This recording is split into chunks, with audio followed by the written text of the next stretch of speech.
Hi, I'm Nuno, manager of Bella Beach at the Trump International Beach Resort.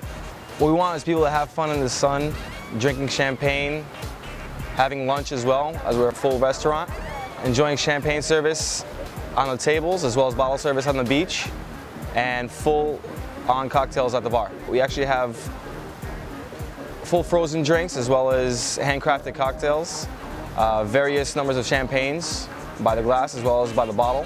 My name is Mike from Bella Beach, and today we're going to make the Ocean Elixir. It's 1.5 ounces of cachaça, 1 ounce of palma, which is a pomegranate liqueur, Sadea, which is an acai liqueur, and 1 ounce of that.